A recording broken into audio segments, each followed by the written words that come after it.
Olá, meus irmãos, a paz do Senhor Jesus.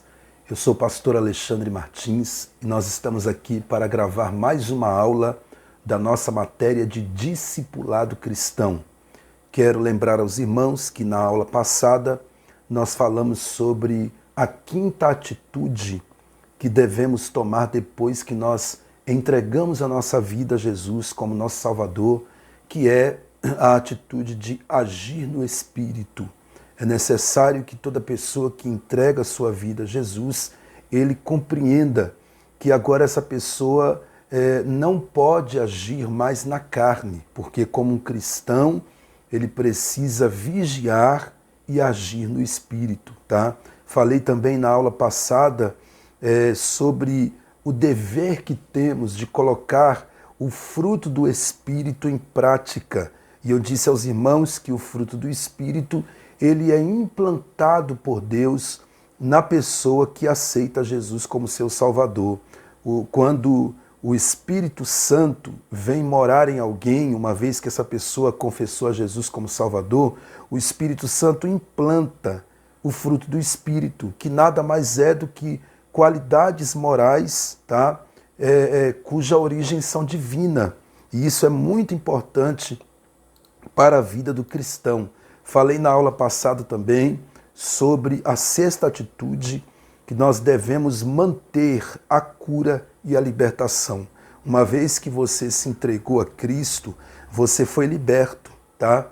E agora cabe a você manter essa cura e a libertação. E eu disse para os irmãos que um dos passos muito importantes para que a pessoa mantenha a cura e a libertação é viver a prática da devoção cristã diária.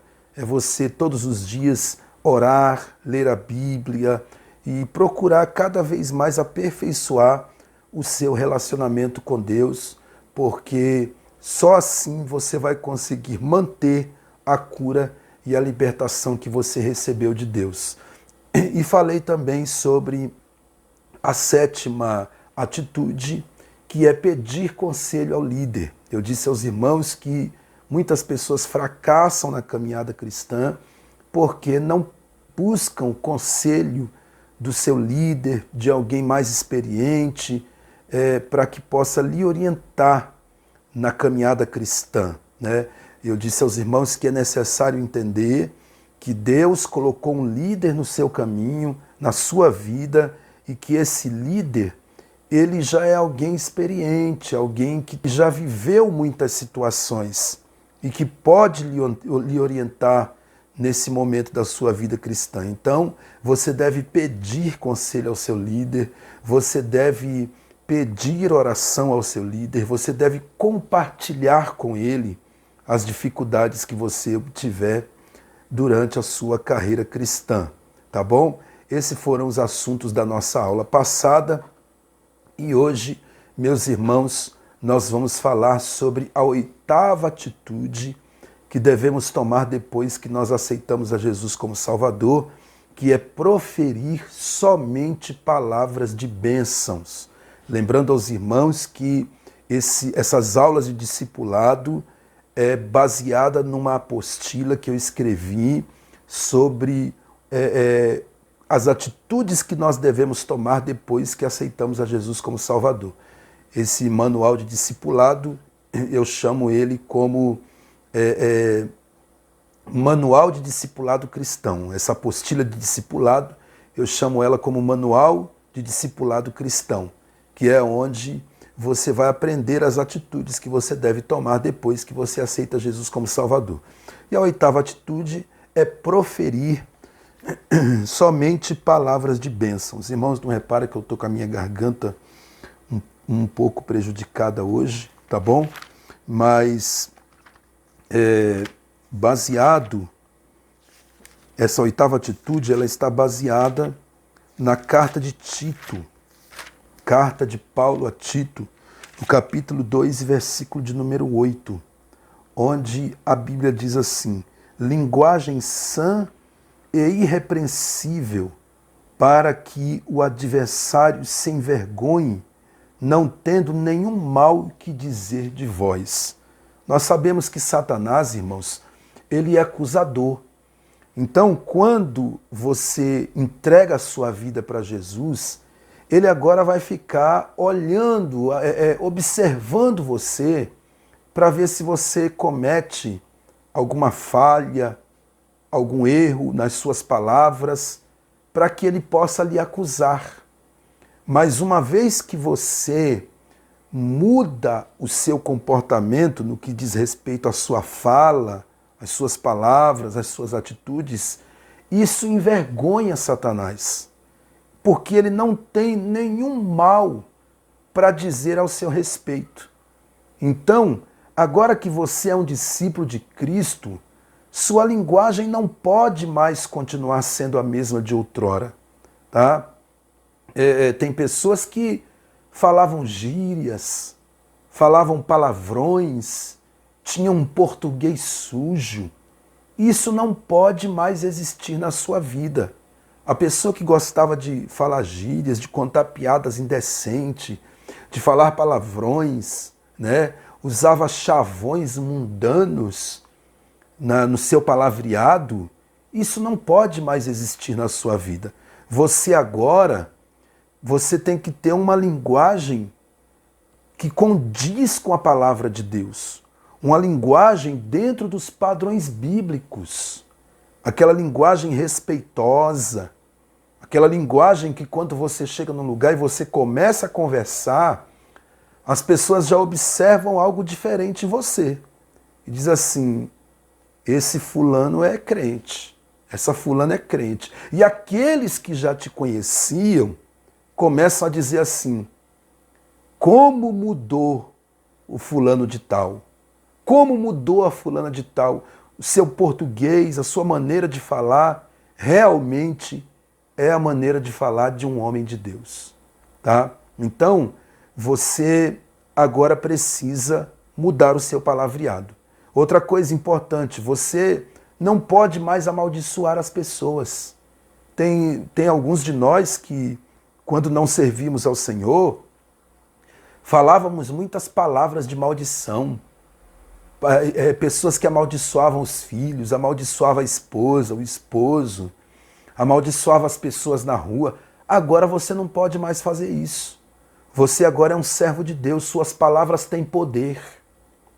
E a vontade de Deus é que você abençoe as pessoas com as suas palavras, tá? Isso é muito importante. Agora Deus quer que você abençoe as pessoas com as suas palavras, tá bom? Então, nós temos aqui algumas referências bíblicas que falam sobre a questão do cuidado com a língua. Eu vou ler aqui Tiago capítulo 3, esse texto é muito importante. Tiago capítulo 3 e o versículo de número 6, eu volto a pedir aos irmãos, você que está acompanhando nossas aulas de discipulado, use a Bíblia, tá bom? Acompanhe com a Bíblia para que você possa buscar cada vez mais intimidade com a palavra de Deus. Tiago capítulo 3 e o versículo 6 diz assim, a língua também é um fogo, como um mundo de iniquidade. A língua está posta entre os nossos membros e contamina todo o corpo, e inflama o curso da natureza, e é inflamada pelo inferno. Tá? Então, a língua, irmão, ela é um membro pequeno do corpo, mas ela inflama, ela contamina todo o corpo. Por isso nós temos que ter muito cuidado com a língua.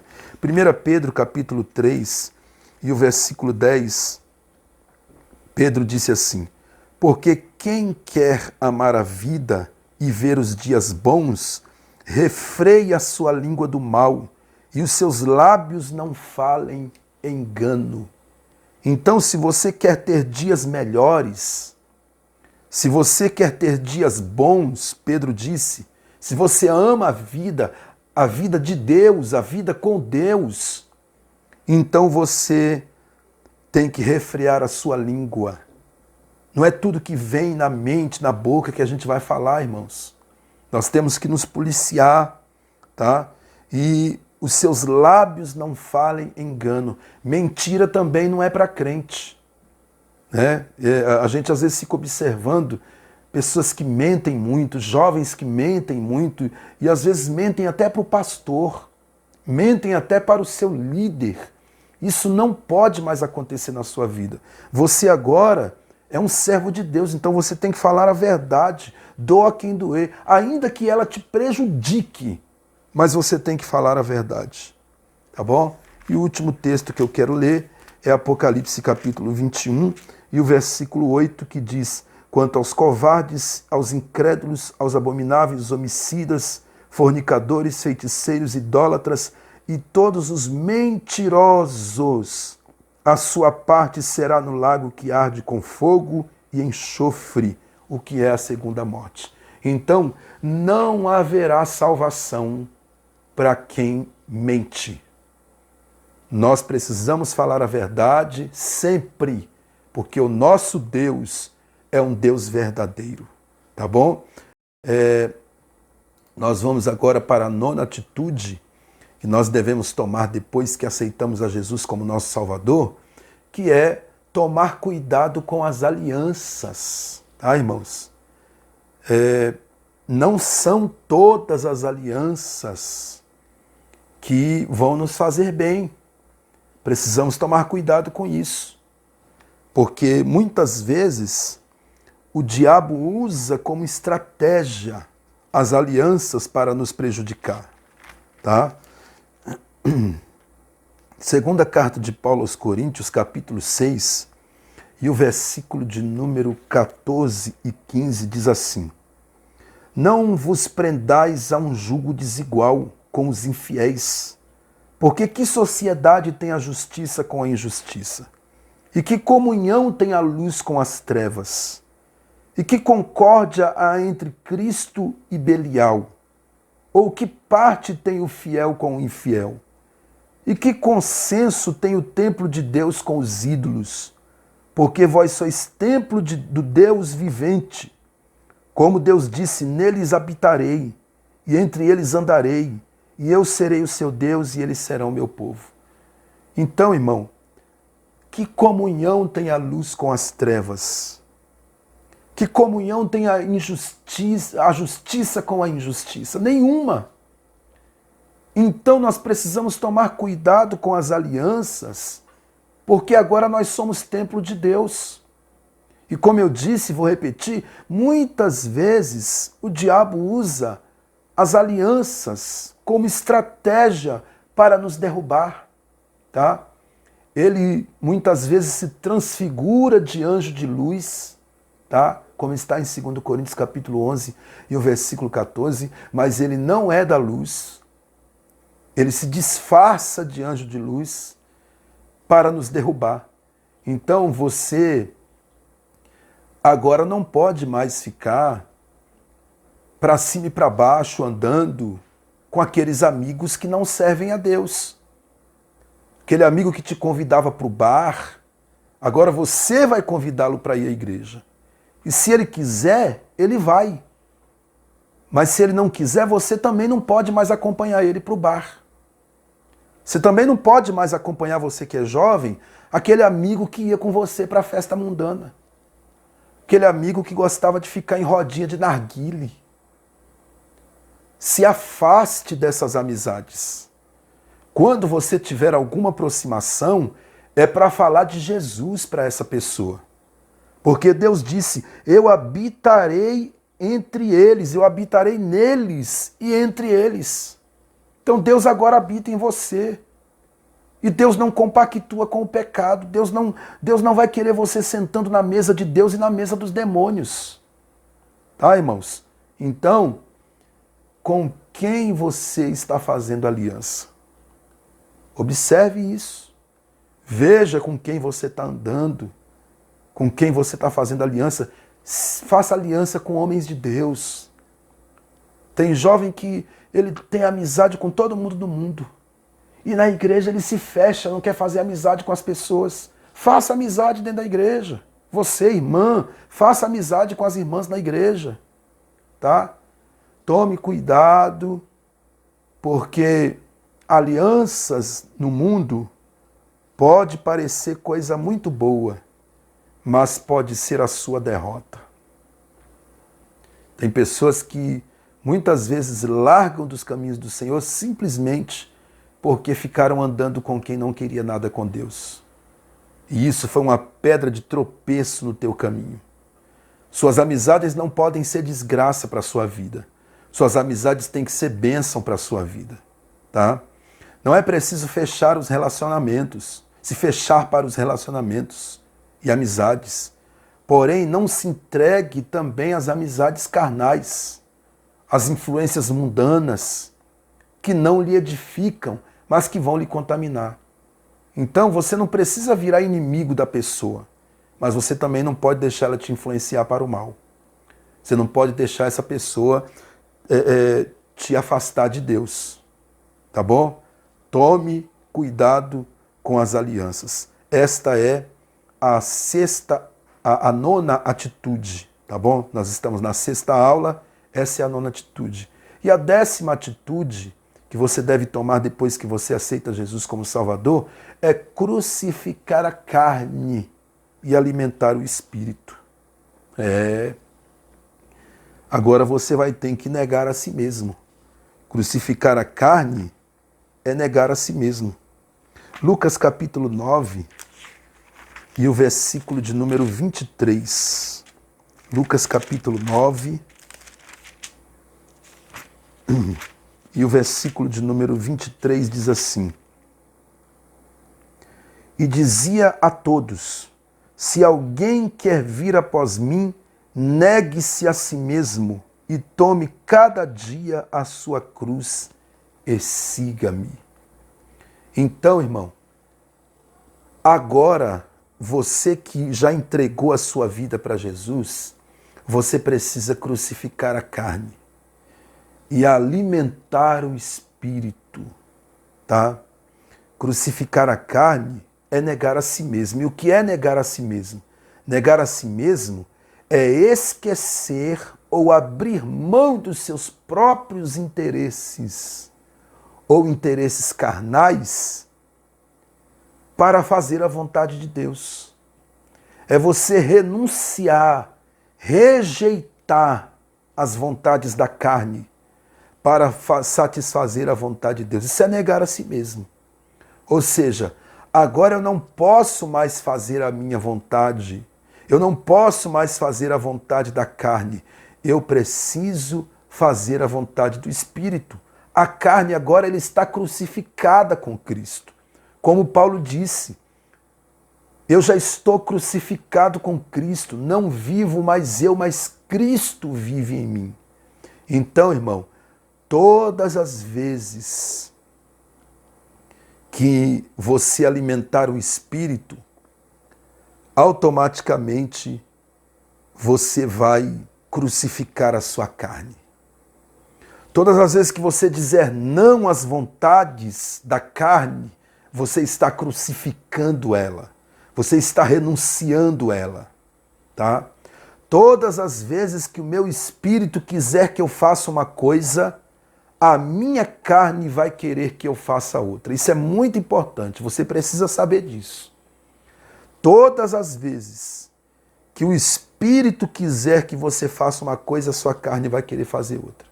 Vai ter dia que o seu espírito vai querer que você ore, mas você vai ficar com vontade de assistir televisão. Vai ter dia que o seu espírito vai querer que você leia a Bíblia, mas a sua carne vai querer que você faça outra coisa. Então, a partir de hoje, o que é que você deve fazer? Você deve rejeitar a carne. Você deve renunciar à carne, carregar a sua cruz e seguir a Cristo. Não negue a Cristo. Se você alimentar o Espírito, se você assumir a sua responsabilidade de cristão, de servo de Deus e carregar a sua cruz, você com certeza vai triunfar e naquele grande dia você vai regozijar no Senhor. Tá bom? Então, isso é muito importante, você crucificar a carne e alimentar o Espírito. Então, irmãos, agora nós vamos concluir essa aula dizendo aos irmãos Profira palavras de bênção. Não importa o que a pessoa fez contra você, abençoe ela. Profetize bênção na vida dela, profetize bênção na sua família. Evite, pare com as palavras torpes, com os palavrões. Isso não condiz com o cristão. Segundo, tome cuidado com as alianças. Busque fazer alianças com quem teme a Deus, com quem tem a mesma fé que você tem, com quem caminha o mesmo caminho que você caminha. Os amigos não crentes, você não precisa ser inimigo, mas quando se aproximar dele, é para convidar para ir à igreja, é para falar de Jesus. Não deixe essas pessoas te influenciarem para o mau caminho, te afastarem de Deus. E para finalizar, crucifique a carne, diga não às vontades da carne e alimente o seu espírito através da palavra, através do jejum e da oração. Tá bom? Que Deus te abençoe. Se você quer me ajudar a continuar com esse trabalho, divulgue essas aulas para as outras pessoas, para os seus amigos. Compartilhe esse vídeo com alguém. Não esqueça de dar um like aí no canal, porque isso é muito importante, tá bom? Se você não é inscrito, se inscreva. Se você já é inscrito, indique o canal para alguém. Você vai estar abençoando a minha vida, o meu ministério, e nós estaremos abençoando outras pessoas também através da palavra de Deus, tá bom? Deus te abençoe. Um grande abraço.